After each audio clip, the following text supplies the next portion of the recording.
अस्सलाम वालेकुम जी। आज खान साहब की 6 बेल्स डिस्ट्रिक्ट कोर्ट के अंदर हैं। एक बेल बीबी साहबा की है। 1 साल से ये बेल्स लटकाई गई हैं। क्या कहा गया?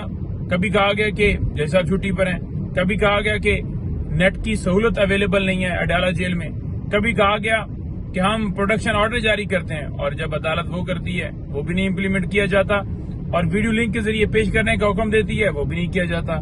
तो मुसलसल 1 साल हो गया इन बेल्स को डिसाइड नहीं किया जा रहा। मकसद क्या है? मकसद सिर्फ और सिर्फ ये है कि अगर खान साहब की बरीयत होती है किसी और केस में या दीगर केसेस खत्म हो जाते हैं तो फिर इन केसेस में बेल्स जो हैं वो खारिज करके तो गिरफ्तारी डाली जा सके, इसी तरह बीबी साहबा की डाली जा सके। अच्छा, बात यह है कि जहां तक इन मुकदमात की बात है तो इसमें कुछ 9 मई वाले हैं।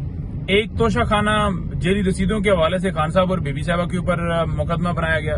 तो इस तरह की केसेस हैं। 109 का रोल है जी, इमा का रोल है जी, आपकी इमा के ऊपर तोड़ फोड़ हुई, जलाओ गिरो, हालांकि कोई एविडेंस नहीं है इनके पास, कोई चीज नहीं है इनके पास, लेकिन उसके बावजूद ये मुकदमात बनाए गए और ये मुकदमात चल रहे हैं। अदालतों को भी पता है कि ये झूठे मुकदमात हैं। कितने मुकदमात में खान साहब की बरीयत हो चुकी है, उसके बावजूद बाकी केसेस भी इसी तरह से चल, हालांकि अदालत को पता होता है कि ये केस क्या है। अच्छा, इसके साथ साथ आज अलकादर ट्रस्ट केस की भी समाअत है। हम अडयाला जेल जा रहे हैं। इस्लामाबाद हाई कोर्ट ने 26 तक हुक्म इम्तना जो है वो जारी किया। इसके अंदर बरीयत की दरखास्त दी थी हमने, तो अदालत ने वो हमारी दरखास्त कबूल नहीं की, वो बरीयत की दरखास्त जो है खारिज कर दी।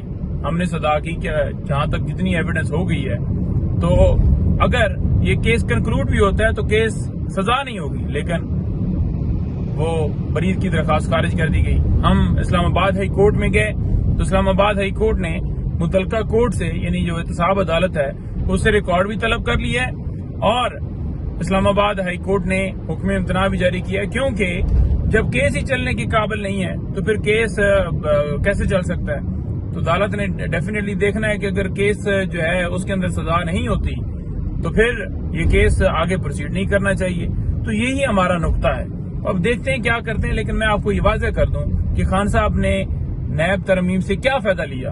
कह रहे थे कि बड़ा फायदा ले लिया, बीबी साहबा ने बड़ा फायदा ले लिया, वो तो अभी भी जेल में है। इसके अलावा आपको बताऊं कि जो है वो इस्लामाबाद हाई कोर्ट ने तोशा खाना केस के अंदर खान साहब और बुशरा बीबी साहबा के हवाले से जो दरखास्त दी गई थी कि उनकी बेल्स जो हैं वो जल्दी डिसाइड करें, तो इस्लामाबाद हाई कोर्ट ने कहा है कि नेशनल जुडिशल पॉलिसी के मुताबिक 5 दिन के अंदर बेल्स डिसाइड करनी होती हैं, तो आप 5 दिन के अंदर करें। तो लिहाजा अब देखते हैं क्या अदालत करती है। 5 दिन का हुक्म दिया गया है, लेकिन जहां तक बात है खान साहब की रिहाई की, तो खान साहब के ऊपर अभी 9 मई के केसेस हैं, लेकिन बुशरा बीबी साहबा के ऊपर, यानी कि अगर इस मुकदमे में तोशाखाना से बेल होती भी है तो बुशरा बीबी साहबा जो है वो सिर्फ एक तोशाखाना केस में है। आपको पता है कि गैर कानूनी गिरफ्तारी डाली गई, और अगर जो है वो बेल उनकी होती है तो फिर उनके ऊपर कोई मुकदमा नहीं ताहाल बचता जिसमें उनको जो है गिरफ्तार किया जा सके, क्योंकि उनके ऊपर और कोई मुकदमा नहीं है। इसी वजह से बेल्स डिसाइड नहीं की जा रही। तो अब की ये तफसीलात हैं। खान साहब से मैं मिलने जा रहा हूँ, अडयाला जेल में समाअत है, फिर निकल कर आपको अपडेट दूंगा। बहुत शुक्रिया।